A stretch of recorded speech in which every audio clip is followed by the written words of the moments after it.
teachers, students, we have some time, so we can take up some questions. Please feel free to raise your hand, unmute yourself, and then ask the question. My name is Riyan Shet. I'm from grade 8. How many different types, how many certificates have been awarded in total till now? Yeah, thank you, Riyan. So Riyan, great question. The movement has been around even in India for over 20 years. Initially, it was focusing on getting businesses to make fair trade products for the international and export markets, right? In Europe, in America, and all those places. So there are actually a significant number of businesses and farmer organizations which are already certified in India.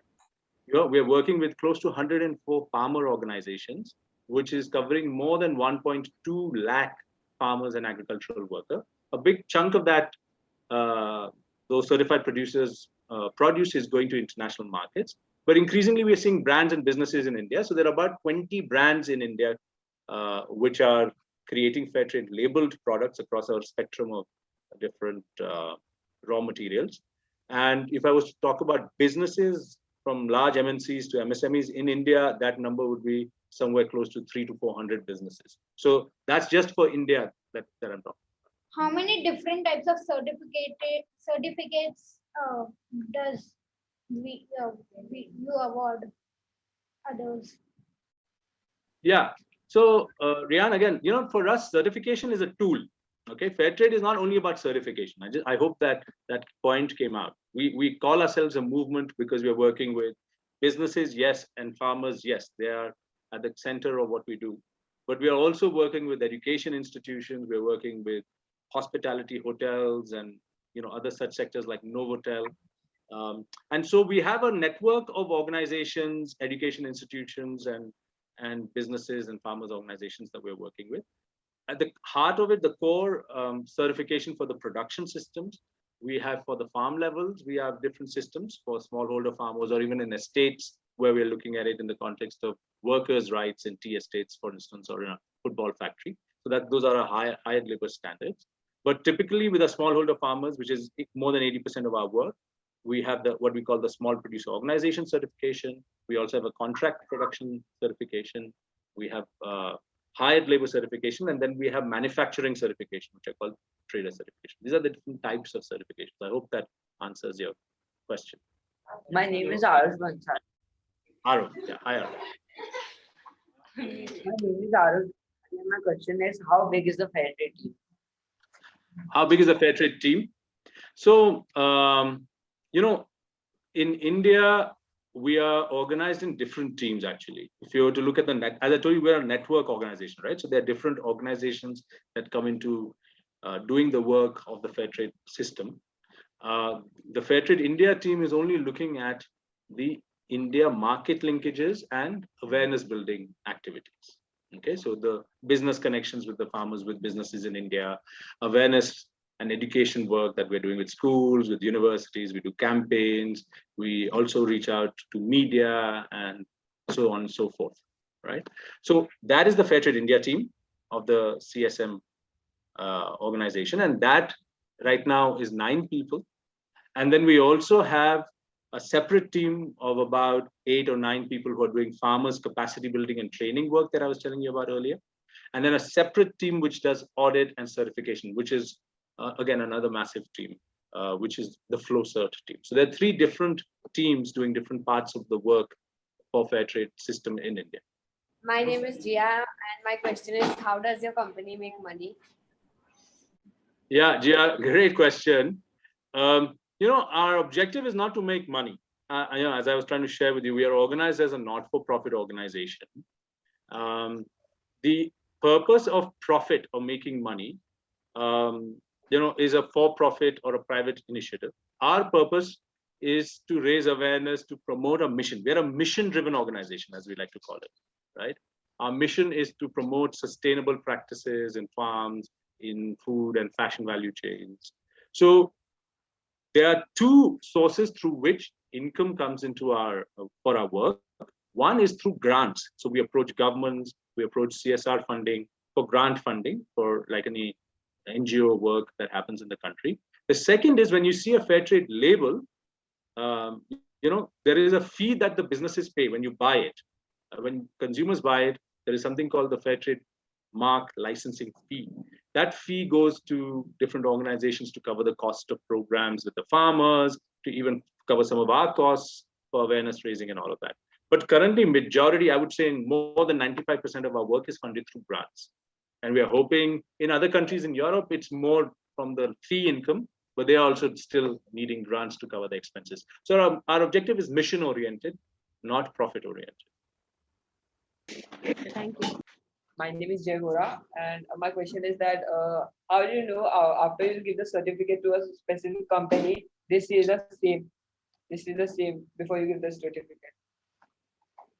Sorry, Jay, I wasn't able to hear that. How do we know when we give a certificate to a company that they've changed their practices? Is that what you'd like to know?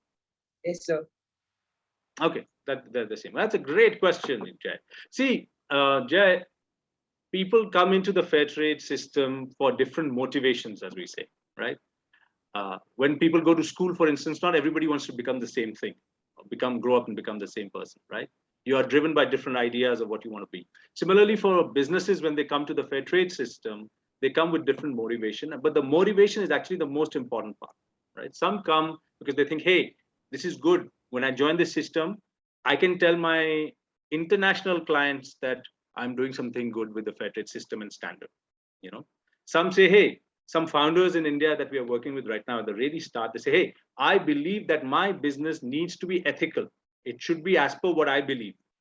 Okay. And so fair trade will help me understand how I can make my business more ethical. And so I will follow this system. I believe in being fair to everybody. I want to be treated fairly as well. So I will make sure that the farmers get paid a fair price. Right. And then some people may come with the wrong motivation, where they may say, hey, you know what, I just want to make a quick buck out of this. Invariably, we see that they do not sustain for too long. Right? So how do we make sure in the first two cases where the motivation is coming either from the belief system of the senior management team going into the whole organization, or coming from external market incentive, right? If I don't follow the system, I may lose my certificate, right? And so therefore I must make sure I keep my system. Those kind of systems of motivations ensure more than anything else that the systems are being adhered to. But we don't leave anything and everything just on chance. There is an annual audit that takes place from the team that I was telling you, FlowCert. They are involved in the audit in the farms and in the businesses. They go and check that some of the requirements of our standards are being upheld by each of the people in businesses. But at the end of the day, and people get decertified also, by the way, all the time, because they suddenly catch that, hey, they did not follow the standards. But at the end of the day, our idea is not a cat and mouse game of I caught you and now you're out or now you're in, right? At the end of the day, we're trying to make a more sustainable and an ethical system for the long term. So we're constantly trying to motivate people and businesses to do the right thing, and whatever their motivation, but to do the right thing. And of course, we have to nudge them along the journey, and FlowCert does that job. My name is Priti Jain. I'm from grade 9. So my question is, why did you decide to join the fair trade? Like your inspiration? Thank you for that question. No, for me, the decision to join was very personal, and it's only gotten reinforced every year. I come from what I should say a very privileged background, right? I've had the opportunity of great education, opportunity to go internationally, and had a great exposure from that. Worked also internationally, and I've been even in India when I was doing my schooling, I've been acutely aware of my privilege, right? And I always felt, what do we do when you have the privilege? For me, it was how do you make sure that your privilege is for a wider social good, right? Of course, personally, also I'm benefiting from my privilege, but how do you use that privilege beyond? And so I was always, when I came back from the UK, actually, I came back with the idea of seeing, can I work in the development sector? Maybe some of the good efficiency, productivity practices of business can be applied to the development sector. Maybe people can do things more effectively and efficiently there. And so I got that opportunity with Dr. Shiva's organization, which was a fantastic experience for me. And so as I did more and more, I really started enjoying this work, where we are doing things with certain business principles of accountability, efficiency, discipline. Not to say that in the not-for-profit sector you don't, but there the the horizon is so long that sometimes you can lose track of things, right? The horizon of impact and change is so long. So to break that down in a shorter and a more achievable objectives that the private sector is so good at, right? And so I started applying that, and then I also wanted to work with businesses. I still believe that businesses can become a force of good. While there's a lot of exploitation which is happening because of business practices, right?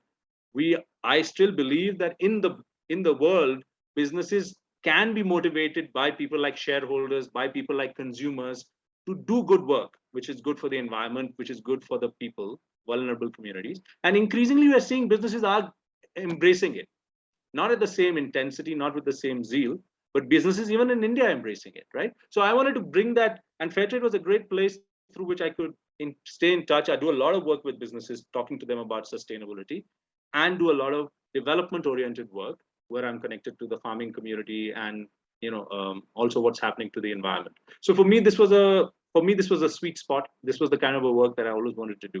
So I've continued in that. I hope that's answered your question. Thank you. Good afternoon. My name is Adnan Rakirwal. I'm from grade 10. My question is, how do the farmers get paid? Fantastic question. So how do they get paid, and how do we make sure that they get paid the extra money that we talked about, the premium and all of that, right? So typically speaking, as I said, farmers get organized into a group. This could be either a society or a cooperative society. You might have heard about those systems. Or increasingly in India, there is a model called Farmer Producer Company, FPCs, right? So what happens is they become shareholders of that company, and only if you're a member can you supply to that company. That's how the government structure has been put in place, right? So when they sell to the collective or the cooperative, or in most cases, because they're smallholders, remember I told you, once they come together, they can collect, the collective can organize collections from farm gates, right? Because that's one of the big problems that they have.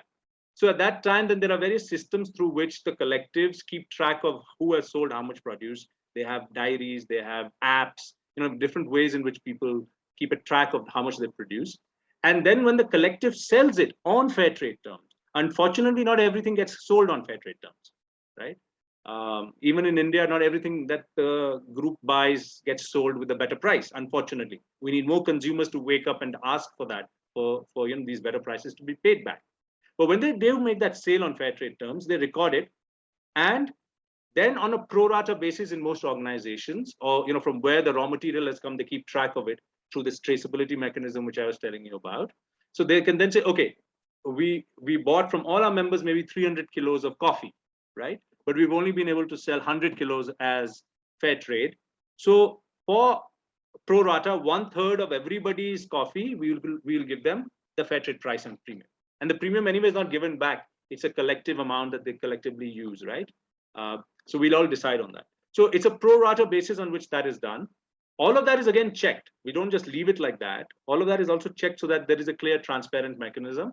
And we also ask these collectives to inform the members that, hey, so much has been sold in the year on fair trade of your product. So therefore, they can also start doing calculations. Farmers actually are very sharp in calculating in numbers also. We should not think that they're not adept at that. In fact, they're more adept at that than we could imagine. And so they keep a track of it, and then they know, okay, I supply this much, this is the total, and so from this, my share would be X in terms of fair trade, extra income. And so then they get paid like that, and that gets audited and checked also. And then the premium is collectively decided upon. Hello, my name is Carl. I'm from grade 10. My question to y'all is the price of fair trade products higher or lower than the non-fair trade products?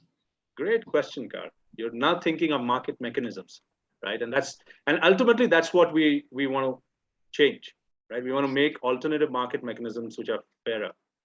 And we work at incredible scale globally, right? To give you a sense of the scale at which things are moving, more coffee is sold on fair trade terms globally than all of India consumes, right? More cocoa is sold globally on fair trade terms, again, maybe 1.5 times more than what all of India consumes. So it's happening at great scale, and you cannot achieve this kind of scale without connecting with the markets and the market mechanisms.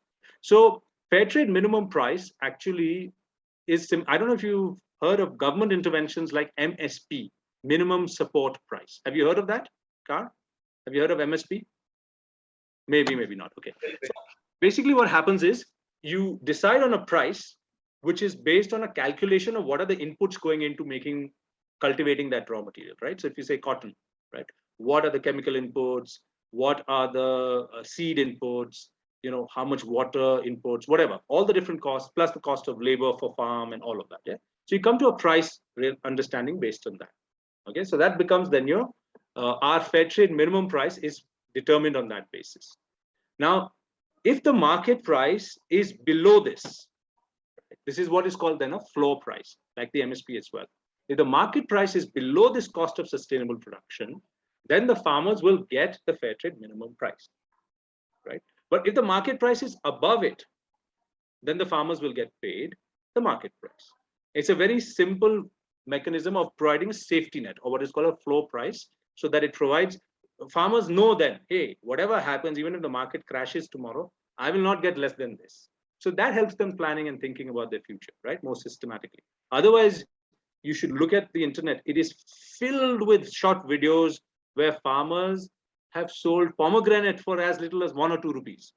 Potatoes, for the cost of transporting the potato from the farm to the cold storage or the market is double the price of the potato itself, right? So the cost of production is not even getting covered for the farmers. So how will they even decide how much they'll get out of that, right? They have to literally, you'll see stories where farmers have thrown it on the road for cars to crush it because it's cheaper to do that than to sell it in the market. That's really tragic, right?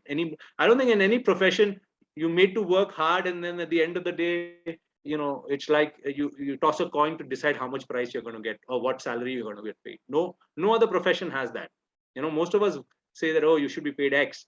Then we start talking about minimum income, and there are laws for that. But unfortunately for farmers, that security is not there for a large number of crops. And so that's where the concept of fair trade minimum price comes into play. Yeah, I hope that helps. So how is, one more thing, just a small question, how is fair trade minimum price different from a normal minimum price? MSP, you mean the government's MSP? So, where there is government MSP for certain products, like sugarcane, for instance, we do not have a fair trade minimum price because we know that there's a good government mechanism which is doing that. But in other cases, though, where there may be even MSPs, we are a not-for-profit organization, even though we are connected globally. Our prices are there across the world, right? Not just for India, but for across the world. Depending on the same across. It's not the same.